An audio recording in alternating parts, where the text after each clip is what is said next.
Un acte de vandalisme, un cimetière chrétien profané, les croix en pierre de diverses tombes anciennes, brisées.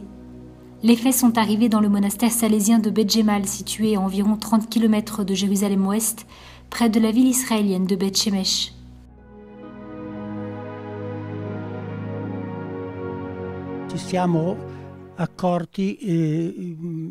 Nous nous sommes rendus compte juste avant Noël, 2 jours avant Noël, que 6 croix de ce cimetière ancien, qui date de l'époque où les premiers Salésiens sont arrivés ici, avaient été renversées et mises à terre de force, puis brisées à leur base.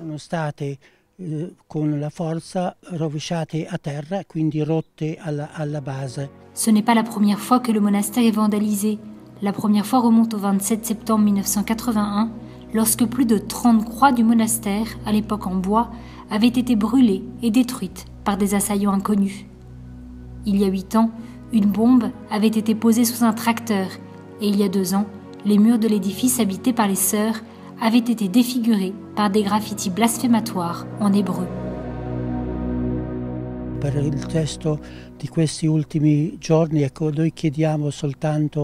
Face aux événements arrivés ces derniers jours, nous demandons seulement une prière de réparation et une prière pour le pardon, comme il nous a été enseigné par les saints dont nous conservons la mémoire en ces lieux, notre premier martyr Étienne et le vénérable Simon Sruggi. Nostro Stefano protomartire et il vénérable Simone Sruggi. En 125 ans de présence à Beth Jemal, les Salésiens ont offert d'innombrables services à la communauté locale.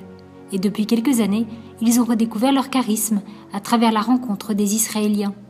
Tous les samedis, ils sont des centaines à visiter l'église où furent trouvées les reliques du premier tombeau de Saint-Étienne et à admirer les peintures et les mosaïques.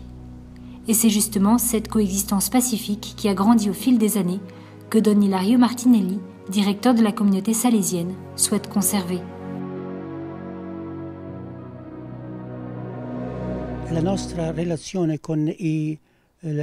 Nos relations avec les Israéliens ne sont pas que passagères. En général, ceux qui viennent nous voir reviennent. Ils reviennent ici.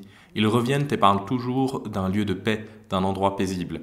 Ils viennent pour respirer un peu, respirer la sérénité et la joie profonde que nous trouvons ici. Ils vengono per avere un sospiro profondo della serenità, della gioia che trovano qui.